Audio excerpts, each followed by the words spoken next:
Petit disclaimer, je tiens à vous rappeler que je ne suis pas conseiller financier, je suis juste un particulier chez lui qui touche à la bourse, à la crypto, un petit peu à l'immobilier, aux finances, et qui essaye de faire profiter les gens de son expérience. N'hésitez pas à faire vos devoirs. Si je parle de quelconque projet, ce ne sera jamais un conseil en investissement. Le moment où moi je suis rentré, ce n'est pas le moment où vous rentrez. Les conditions ne sont pas les mêmes. Je ne vous vends rien du tout. Bonne vidéo. Bonjour et bienvenue sur Hero MRTLM, sur l'épisode 17 des basiques, l'immobilier. Nous allons le voir en plusieurs étapes. Donc l'immobilier physique, les bâtiments tels que la majorité des personnes y pensent. Comment faire les démarches et acquérir un bien immobilier. Puis après, les différentes fiscalités, mais de façon très rapide, vraiment très rapide, parce que ça pourrait faire toute une série juste pour ce sujet-là. Nous allons passer donc tout ça en nom propre. On va pas passer dans tout ce qui est société. À l'issue, on regardera tout ce qui est immobilier papier, avec la bourse et tout ce qui est SCPI, crowdlending, et on aura déjà fait un bon petit tour, je pense. Pourquoi investir dans l'immobilier? Raison simple, on l'a vu dans un épisode avant, la diversification.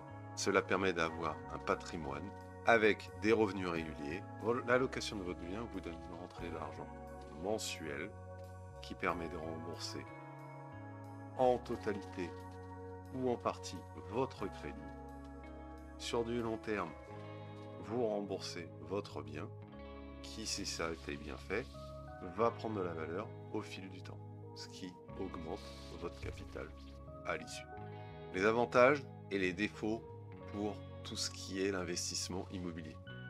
Pour beaucoup de gens, c'est j'achète, je loue, c'est fini. C'est faux. Déjà, vous achetez quoi?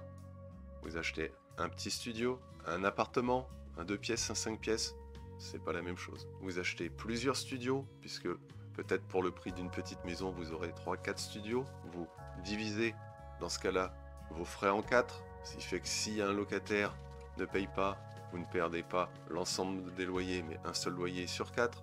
Est-ce que vous faites un bien commercial? C'est pas la même chose. Est-ce que vous faites du court terme? Est-ce que vous faites du long terme? Tout ça, il faut y penser avant. C'est vraiment important. Dans les récompenses, oui, vous aurez un revenu régulier, la potentielle plus-value sur le temps et des avantages fiscaux qui sont en train d'être remaniés à l'heure actuelle. C'est pour ça, nous sommes le 12 octobre au moment où je tourne cette vidéo. Si ça a changé après, je ne peux pas le savoir. Les risques, vacances locatives. Votre bien, à moins que vous fassiez de la longue durée, ne sera pas forcément loué toute l'année. Même si vous faites de la location longue durée, est-ce que c'est pour 1, 2, 3 ans, plus, tout en sachant que votre locataire peut partir avant. Si votre locataire s'en va au bout de 11 mois, il faudra penser à laisser une période peut-être d'1 mois pour faire des travaux et tout remettre en propreté et en conformité pour celui d'après. Plus le temps de faire les annonces, de faire les visites et que le bien soit loué. En fonction de sa date de départ, est-ce que c'est une période propice à avoir de nouveaux locataires ou pas? Vous pouvez avoir une vacance locative avec ça. Pendant ce mois-là, vous n'êtes pas payé de cette location. Est-ce que vous êtes apte à tenir? Est-ce que vous avez de l'argent en avance pour payer votre crédit en attendant, si vous avez un crédit? Les coûts d'entretien imprévus. Le chauffe-eau tombe en panne, si vous n'avez pas fait une réserve d'argent pour ça associée à l'appartement, au bien immobilier, ça va pas bien se passer. La volatilité du marché immobilier, on l'a vu dernièrement, entre la hausse des taux qui a fait une petite chute du marché, plus là, avec les élections, les gens ne savent plus trop, le marché immobilier s'est arrêté, en attendant de savoir ce qui va se passer. Tout ça, c'est important. Comment faire pour investir dans l'immobilier? Si vous n'avez pas d'argent, vous n'allez pas commencer à acheter une maison. Vous allez commencer par acheter un studio, un petit appart. Ne vous précipitez pas. Vous faites le tour, vous connaissez l'endroit où vous voulez acheter, qui sera près de chez vous. Pourquoi? Il est donc plus simple de le faire près de chez vous parce que vous connaissez les alentours. Pour financer vos achats, alors il y a 4 étapes. Les étapes que je vais vous donner, c'est l'ordre qui pour moi est intéressant, mais les étapes peuvent changer. Pour moi, la première étape, c'est le financement de l'achat. Plusieurs solutions. Le prêt immobilier, via une banque. Sinon, c'est des dons via vos proches, la même chose, l'apport personnel ou les achats via une SCI, Société Civile Immobilière. À chaque fois, dans cette section, je ne parlerai que d'achats en nom propre. La SCI est une société, mais elle peut être en nom propre à l'IR, au réel. Elle peut être aussi à l'IS, en impôt sur la société, mais la fiscalité est un petit peu différente. À chaque fois, ça sera à l'IR. Vous pouvez faire un mix, avoir un peu d'apport personnel et demander le reste en crédit. Si vous êtes chanceux et vous avez beaucoup de liquidités, vous pouvez aussi faire la même chose. Si les gens préfèrent ne pas avoir de crédit immobilier, parce que ça les arrange d'utiliser le taux d'endettement pour autre chose, pour la résidence principale, pourquoi pas? Pour beaucoup, ils vous diront, utilisez votre taux d'endettement qui est d'environ 30%, entre 30 et 33%, ça dépend si on tient compte des frais d'assurance inclus ou pas à l'intérieur, pour justement faire l'effet de levier lié au crédit immobilier. Chacun voit midi à sa porte pour ça. Si vous avez besoin d'un crédit immobilier, première chose à faire, ils vous demanderont vos 3 derniers relevés bancaires. Vous devez rendre vos relevés sexy pour un banquier. Il y a un scoring, ils ont des tableaux. Si vous êtes dans le rouge tous les mois, vous allez commencer à être dans un score très bas. Plus le score est haut, mieux c'est. Si vous faites ça, vous avez des comptes sains, ne serait-ce que pendant 3 mois. À partir de là, vous pouvez aller dans une banque. Rien que ça fera la différence avec beaucoup de personnes pour l'obtention de votre crédit. Il faut définir votre budget en avance. Définir le budget, qu'est-ce que ça veut dire? Ça veut dire tenir compte des frais initiaux. Premièrement, le bien en lui-même, les frais de notaire, frais d'agence, souvent, puisque le français adore passer une agence et non pas par particulier, ou vous pouvez aussi passer par notaire. Je passe en général par notaire, plutôt que de passer par une agence. Je paye moins de frais, mais j'ai toujours toutes les garanties liées à tout ce qui est notarié. Là-dessus, vous devez penser aux impôts, mais aussi aux frais de gardiennage, de jardinage, de ménage, en fonction de la somme que vous avez. Avant l'achat, vous avez en théorie accès à toutes ces données. Vous les divisez par 12 pour faire une moyenne mensuelle et vous les répercutez sur vos frais que vous allez avoir pour les calculer. Il faut cependant faire attention, il y aura toujours des frais supplémentaires qui vont apparaître. Troisièmement, un bon emplacement. C'est également primordial lorsque vous faites votre recherche. En fonction de ce que vous recherchez, la zone n'est pas la même. Si vous voulez louer un bail commercial, vous peut-être pas aller dans une zone résidentielle. Si vous voulez faire de la location à des étudiants, allez dans une ville étudiante. Ou si vous n'êtes pas dans cette ville étudiante, dans une ville à côté qui a un réseau de moyens de transport très bien fait. Pourquoi être aussi loin? Parce que les prix seront plus bas. Tout ça, c'est des choses que vous devez prendre en compte. La gestion du bien, dernier point très important. Est-ce que vous allez gérer le bien vous-même ou passer par un tiers, que ce soit un proche ou une entreprise? Si vous le gérez vous-même, dans ce cas-là, il faut que le bien soit près de chez vous. Si vous passez par une agence de location, en général, ils s'en occupent, ils prennent normalement avec les assurances, 4 à 8% du montant du loyer.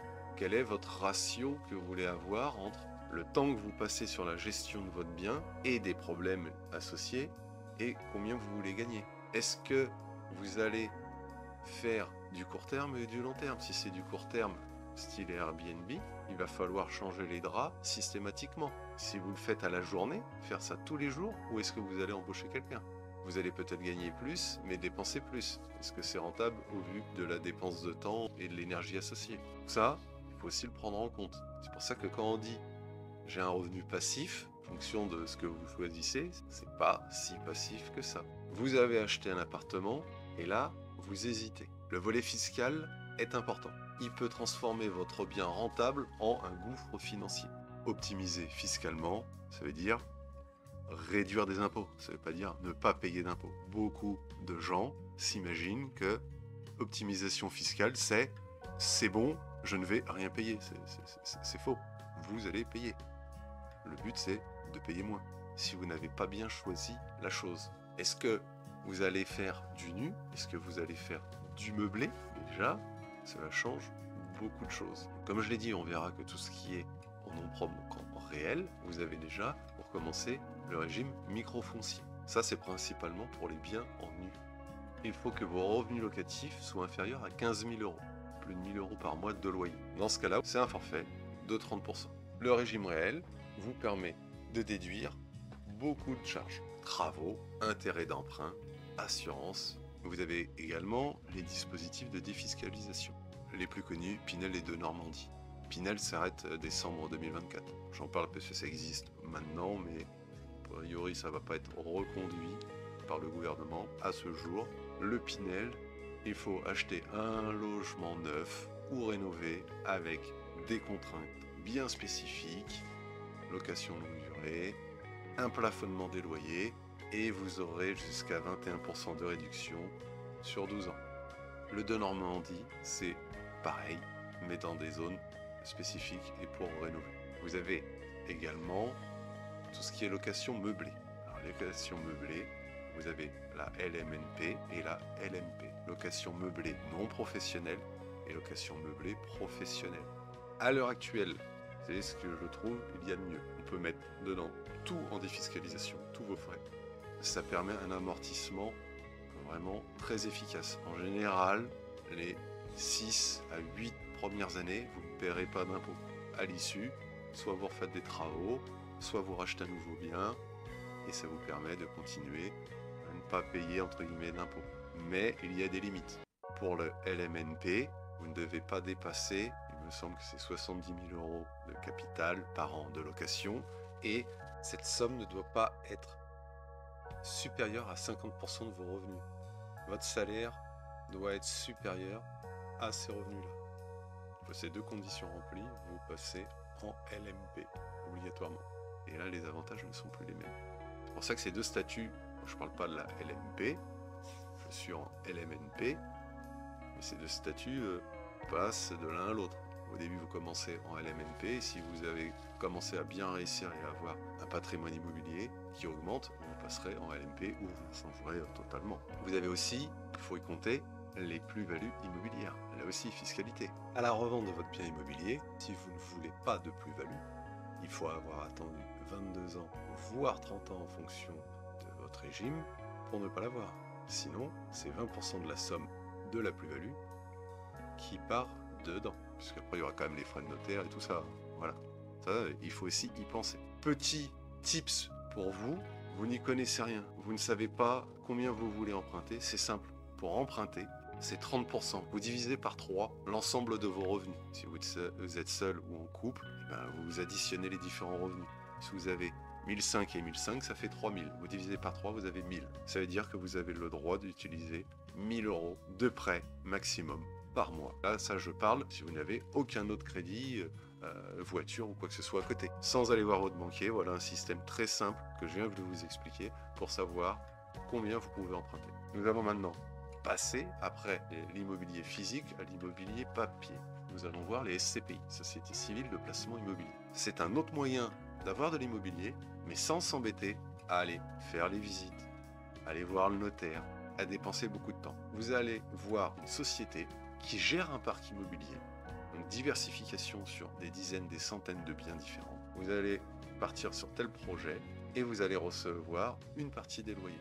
Les avantages, c'est accessible avec des montants relativement faibles. Vous n'avez aucune gestion à ce niveau-là. C'est donc diversifié. Des immeubles, des locaux commerciaux, des bureaux, ainsi de suite. Inconvénient, liquidité très réduite. Une fois que vous avez fait le contrat, vous pouvez en sortir.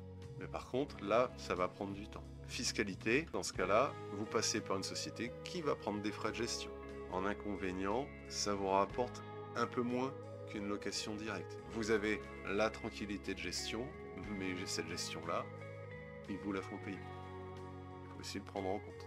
Une autre façon de faire, c'est les actions immobilières en bourse. Tout ce qui est REITs, Real Estate Investment Trust. Ce sont des sociétés immobilières cotées en bourse. Nexity, si je ne dis pas de bêtises, Kaufman Broad et d'autres, ce sont des exemples. Cela vous permet d'aller dans le monde de l'immobilier tout en restant dans le monde des actions, avec ses variations en hausse ou en baisse. Les avantages, vous gardez une liquidité élevée.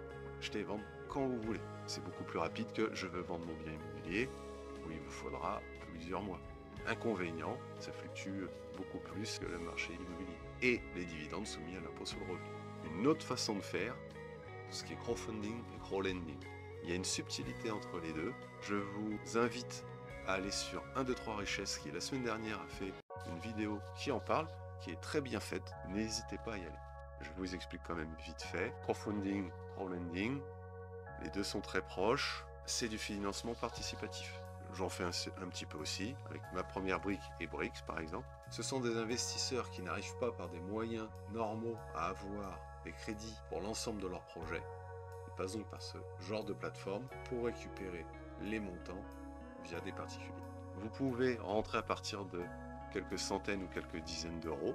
Vous êtes remboursé avec les intérêts à l'issue du projet ou en fonction du contrat. Les avantages, en général, un taux d'intérêt attractif qui va entre 4 à 10%. Durée pour l'immobilier courte, 1 à 3 ans. C'est rare que ça aille au-dessus. Vous pouvez aller dans de multiples projets en même temps.